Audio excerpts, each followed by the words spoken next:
dunuubta waaweyn shirkiga iyo kabaa'irka zinada iyo qatlu nafsi iyo sixirka iyo cuquuq lwaalideyn iyo qiibada iyo ya salaada oo laga taga iyo ma fahamta ya waalidkoo la aflagaadeeye iyo taasi waliba soomaalidu kabaa'ir ba uma taqaanaba dembigaas min alkabaa'ir buu nabigu yihi shatmu rajuli waalidayhi dunuubta waaweyn ee kabaa'irka waxaa ka mida buu nabigu yihi ninkoo labadiisa waalid aflagaadeeya saxaabigii way yaabay yaa rasuul allah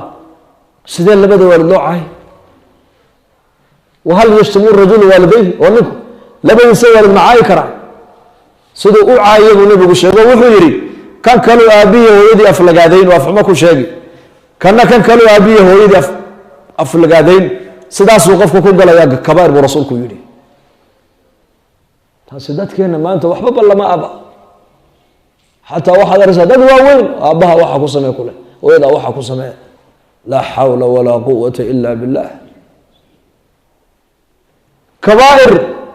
tooba ayay u baahan in la toobad keeno ama dunuubta yaryar salaadaha qur'aanka masaajidka fadhigiisa wayse qaadashada istikfaartood la timaada ilaahay kaaga dhaafaya laanna dunuubteenu mar walba dunuubteenu way naga soo dhacaysaa laakiin ilaahay tabaaraka wa tacaala sifo wuxuu leeyahay in la yidhaahdo waa ghafuur raxiim weeyaan dhaafid badana naxariis badan weeyaan ha ka quusan marka asbaabta dunuubta ilaahay jalla wacala uu nagaga meedho gafafka yaryar waxaa ka mid a salaada ayaa ka mid ah salaada waa camalka ugu horeeya buu nabigu yihi calayhi salaatu wasalaam ee maalinka aakhira yowma alqiyaamaha qofka loo xisaabi doono hadday salaadiisu ay hagaagta buu nabigu yidhi camalkii kaleo dhanna waa u hagaagay hadday salaadu ka fasaado ka xumaada buu nabigu yidhi qofkaasi uu hoogay u khasaaray buu rasuulku yidhi salaadu waa camalka ugu horeeya banka qiyaamo marka camalkaaga la furaayo la xisaabayo weeyaan hadday hagaagtana camal kastana uu hagaagi soonkiibaa hagaagi sadaqadiibaa hagaagi xajkiibaa hagaagi cimradiibaa hagaagi camal kastoo khayrood samaysa salaada ayuu ku xigaa ka dambeeya oo salaada ayaa u maaragtaana madaxii hadduu madaxu hagaagan nujuhna way hagaagayaan laakiin salaadu hadday xumaato wax walba way kaa xumaadeen ogow marka salaadeena ha ku dadaalno waxaa kaloo salaadu ay qiimo ku leedahay mataqaanaa caafimaad baa salaada laga helaa dadka maanta dadka ugu caafimaad badan baa la yidhi waa dadka shantaa salaadood ilaaliya ku dadaala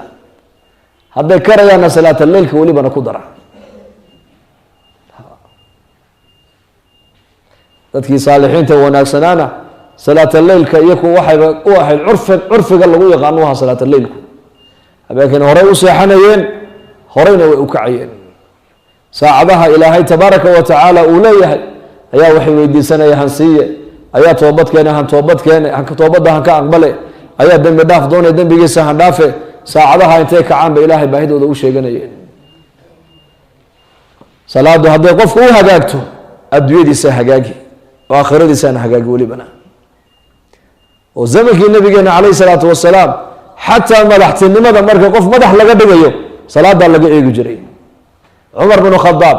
nin bilaa cibaadaha oo ilaahay cilaaqa aan la lahayn shaqo diineed uma dhiiban jirin bal nebi maxamed dabadii talada ummadda ninkii qabtay abubakr sidiiq buu ahaa radia allahu canhu abubakar talada ummadda ayaa qabtay nebiga dabadii abubakar halkuu ka soo galay abubakar baa la yihi nebiga qarabo dhow may hayne cali baa nebiga u dhowaa abaa sufyaan iyo wiilkiisa mucaawiya nebigu cali bay u yimaadeen cali oo meel fadhiya markii abubakar lala mubaayacuunayay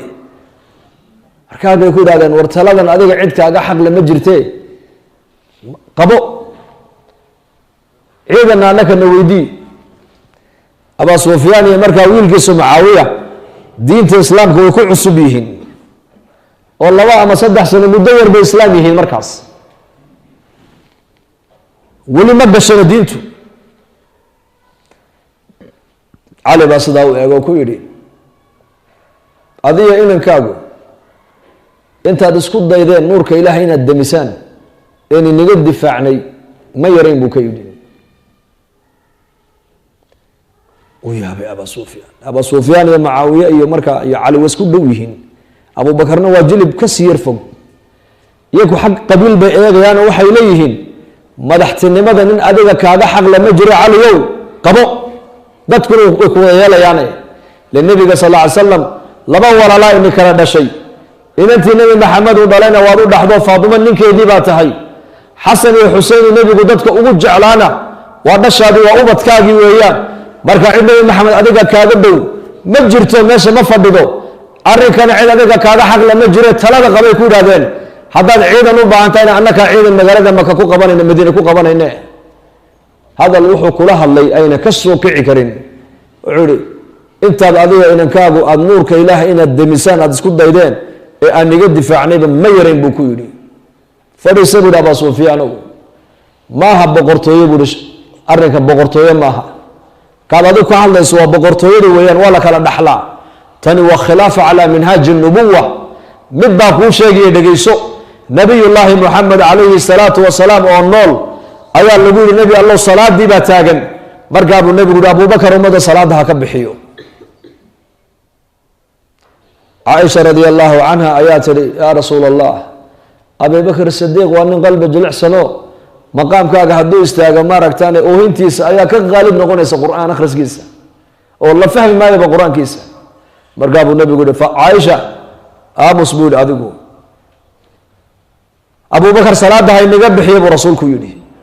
abubakar nin xishood badan buu ahaa oo naftiisa dhowra oo mukhlis oo ikhlaaskiisa iyo iimaankiisa ilaashanaya buu ahaa ismu qadimine uu joogaa waxaa la cumar binu khadaab baa damcay inuu isqadimo markaabuu nebigu qoorta la soo galay masaajidka ila guriga nebigu uu jiifo iyo masjidku isku muuqdaan ma og tahay markuu arkay nebigu cumar oo safkii istaago istawuu leh ayuu nebigu yihi wayaba allahu waalmuuminuuna ilaa abaa bakar ilaahay iyo muuminiintu way diideen abubakar oo halkaa jooga nin kale salaada ummadda inuu ka bixiyaa ilaahayna ogolaan maayo muuminiintuna ogolaan maayaan buu rasuulku yidhi sidaasuu markaa abubakar uu salaadii ku galu ummadda kaga bixiyey dhegaysa buu yidhi abaa sufyaanow salaada waa camalka aakhiradeeda badbaadinaysa buu yidhi een aakhiro ku badbaadayno ninka aakhiradaydii hogaan la nooga dhiga camalkaan ku badbaadi lahayn adduunyadana isagoon baana hogaamin karay buu yhi cali bin abi aalib salaadii uu abubakar uu tujiyey ummadda nebiga oo nool ayaa laga cabiray nebi maxamed gadaashiisa khilaafada islaamka nin abibakar uga xaqle haba yaraateen ma jiro walaalayaal marka salaadu zamankii nabigeena sal alla alay wasalam haddana abibakar ninka ku xigay xagga salaada salaadu fiicnida cumar binu khadaab buu ahaa taladii ummadda cumar baa qabtay haddana cumar gadaashiisa ninka salaad wanaag ninka salaada wanaag ugu salaad wanaagsanaa ummadda cuhmaan buu ahaa cusmaanna maaragtaane abibakr cumar buu ku xigay uma caliy buu ahaa haddana calina wuxuu ku siigay cusmaan waa markay ummaddu ay wanaagsanayd ninba ninka uu ka salaad fiican yahay ayaa talada ummadda loo dhiibanayay inaka zamankeenana wadaadadu masaajida ha fadhiyaan siyaasad shaqo kuma labaa lagu odhan wadaadka waxaa loo ogol yahay keliya inuu maskiid ka tujiyo dadka islaantana uu kuu meheriyo qofka bukana uu qur-aanka kuu saaro ka dhintayna uu kuu quraamo uu qur-aanka ugu akriyo qur-aanka soo akriya maclin nolosha intii kalena waa laynoo kala saaray faslu dawla can iddiin niman baa intay daraaseeyeen bay idhahdeen sideed muslimiinta islaamnimada uga dhex saartaan waxaa la yihi diinta iyo adduunyada u kala saara markaabaa dadkii laga dhaadhiciyo loo fahamsiiyey welibana caamadii diintu masaajidka uun ha taallayayna ka bixinba basaskan dhaadheere dadku ay fulaan buu wadaad wacdi ka jeediyey mid baa yidhi warda meesha miskiin maaha buu ka yidhi mid kalea meel maqaayadoo la fadhiya buu wacdi isla taagay sheekh masaajidka nagu sugay meesha miskiin maahayna waa hotel weeyaan nabiyullaahi moxamed calayhi salaatu wasalaam saxaabadiisa maskiidkana uu ku dhex wacdinayey aswaaqdana uu ku dhex wacdinayey xabaalaha dushoodana nebigu saxaabada uu ku wacdiyey masaajidka dhexdiisana nebigu uu kula hadlay ummadiisa oo diintuu ku baray oo diintuu ku tarbiyadeeyey oo qur-aankuu ku baray oo sunnaduu ku baray suuqa dhexdeedana nebigu saxaabadiisa uu ku baray diinta isagoo suuqa nebigu calayhi salatu wasalaam nin saxaabada isgarab fadhiyaan ayuu nin soo agmaray kaa maxaad odhan lahayd buu ku yidhi waa min cudamaai quraysh waa ragga quraysh ugu waaweyn buu ka ugu sharaf badan hadduu hadla hadalkiisa waa loo joogsan hadduu gabadh cid ka doono ii guuri yidhahdo waa loo guurin hadduu cid u ergeeyo ergadiisa waa la aqbali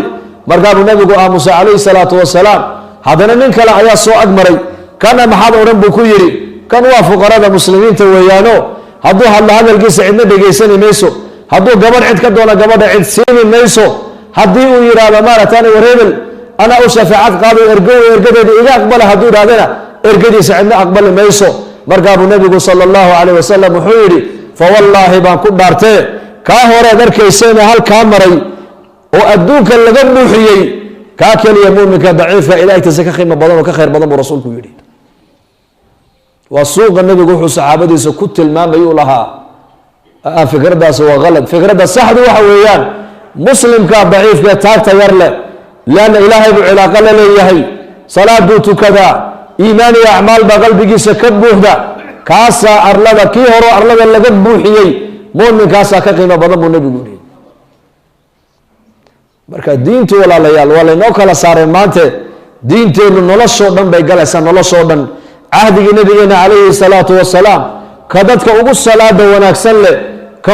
ugu qur-aan akhriska fiican leh ka ugu qur-aan ka xaafidka ninba ninka ka qur-aan xifdisan yahay ayaa zamankii nabiga talada ummadda loo dhiibayey ninba ninku ka naxariis badan yahay ayaa talada ummadda loo dhiibayey cumar alfaaruuq radia allahu canhu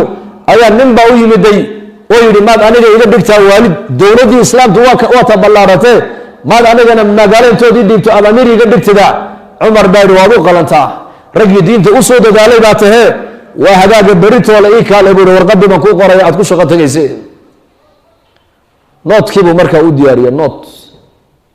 gobol dhan baa looga dhigay waali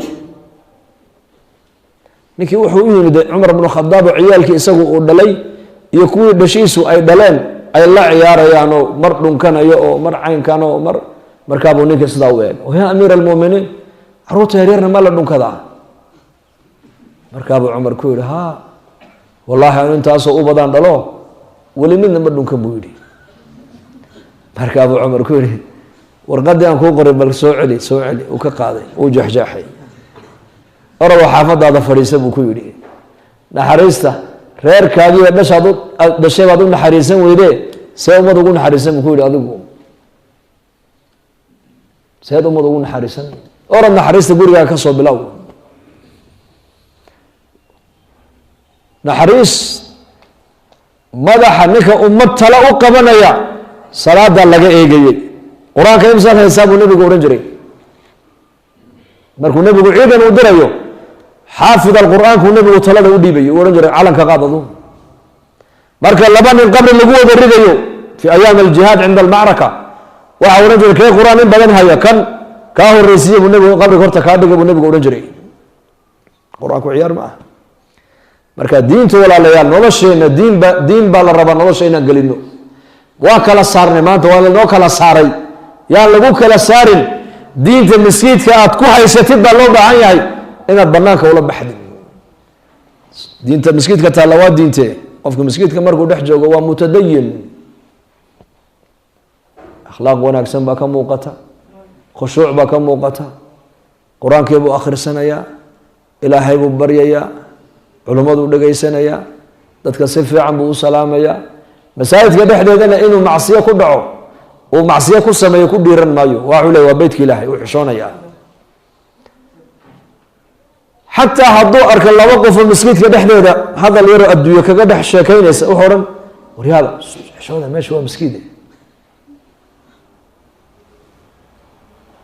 mid masjidka dhexdeeda mid kale hadal xun kule hadduu arko saas xisho maskiid weyn meesha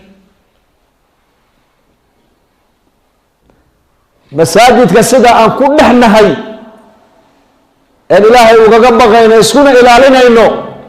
ayaa loo baahan yahay dibadda markaan u baxnanina saas ku ilaalino saa darteed buu nabigu sal alla alay slam cahdigiisii ummadda sida uu maskiidka dhexdeeda ugu tarbiyadaynayo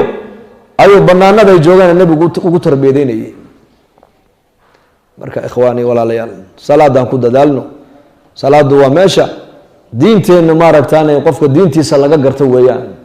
yaanan qof muslimo bilaa salaada xaafadaheena guryaheena yaanan lagu arkin waa ceeb bal waa nuqsaan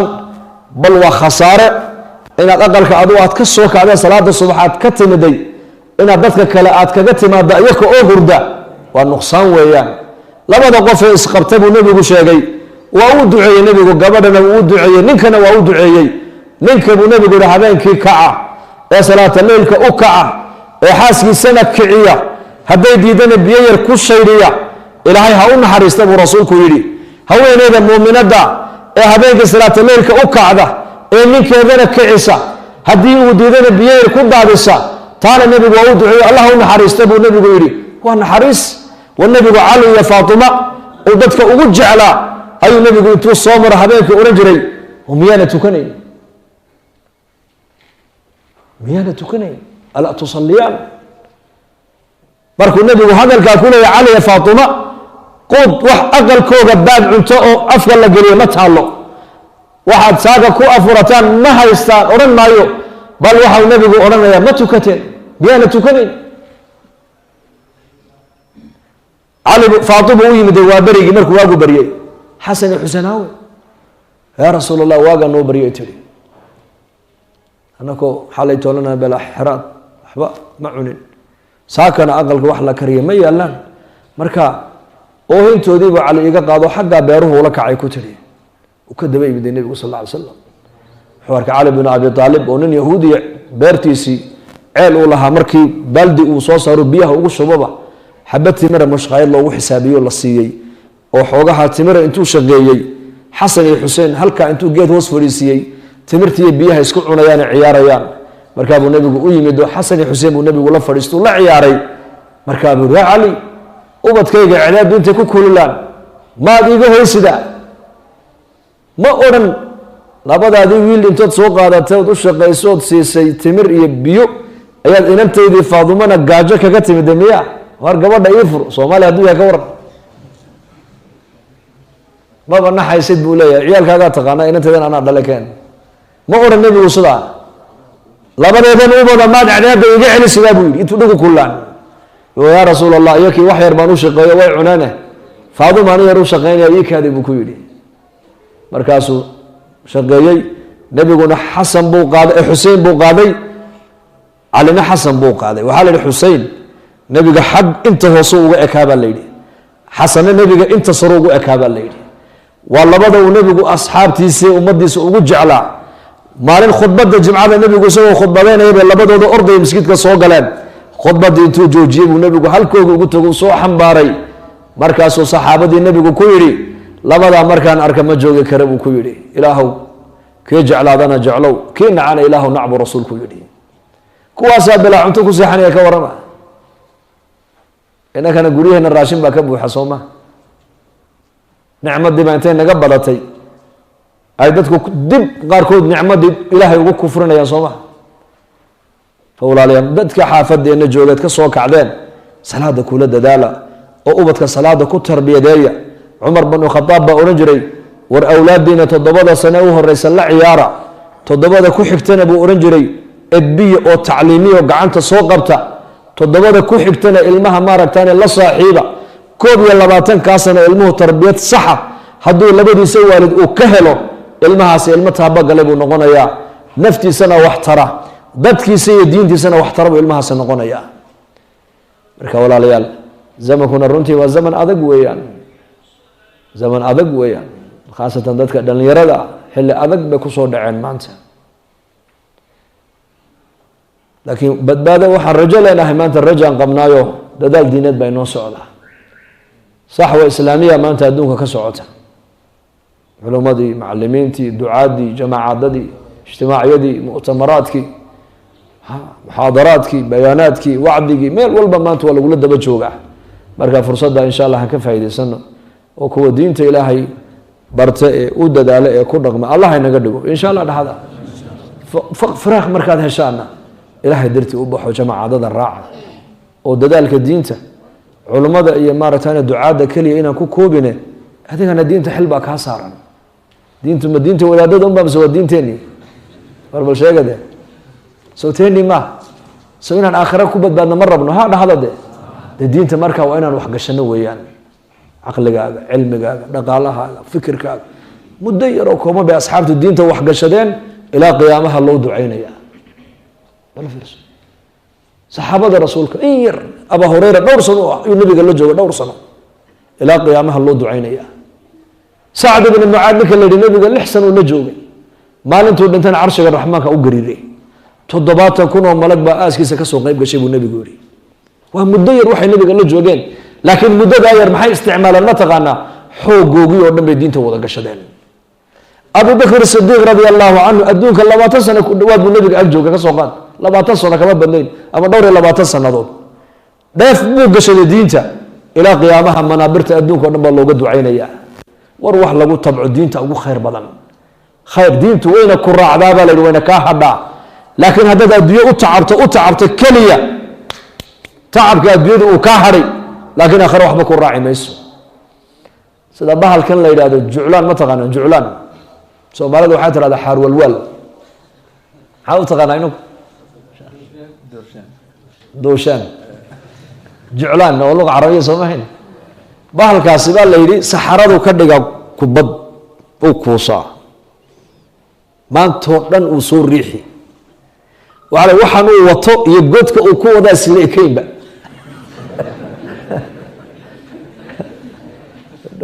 dooshaan saxaradii uu maantoo dhan uu kolba dhinac u soo walwaalayo xagga ula soo dhacayay godkiisii markuu la dul yimaado baa la yidhi godka afkiisa ayaa yar wuxuu watana intan uu leegyahay maantoo dhan buu haddana ku wareegi seed u gelisaa u geli waaye isagaa marka u dambeysa godku gali baa kolkuu daalo godkiisu iska gali. quraanjo waxaa imanaysa markaa isla socoto isku xidhiidhsan wixii dhannaaba intay quraanjadu qaadato way kala furfurtaa baa la yidhi quraanjadu deedna midba in yar afka ku qaadana way la socon dadka adduunyada uu ka fikira way dhisayaan way dhaqayaan way badinayaan way dhisayaan halkan building halkan daaro halkan Nairobi halkan Muqdisho dhis maalinta uu dhintana keligii intoo la qaado qabriga la gelin xoolihii intaa lagu dhisay ayaa qaadanaya ma taqaana quraanjo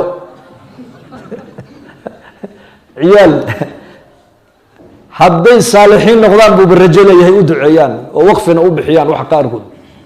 qaarkood maxkamadaha isku haystaan maxkamada anaga Djibouti dadkii wadankaa dhistay malaha qof iyo laba ka nool wixii kale oo dhan intay wada dhinteen ayaa ubadkoogii maxkamada isla taagay inay kala bixi laayeen sagiina uu dhaadhacay. marka haddaan adduun ku tacabno adduunku uu kaa hadhayo ogow dad kale unba qaadan laakiin diinta haddaad tacab gelisid wayna ku raaci wayna kaa hadhay diintu. asxaabta rasuulku diintu wayna raacday oo aakhirana waxaan rajaynaynaa ilaahay inaygiisa yaqiinsannahay ee qur-aanku uu sheegayna inay janno wada galeen wayna ka hadhayo waanakaa diinta manaaficsanayna ilaa qiyaamaha. marka insha allah dhahada inakuna inaan diinta markii firaaqaan haysano maalkeenna waqtigeenna aan gelino soo diyaar manihin insha allah.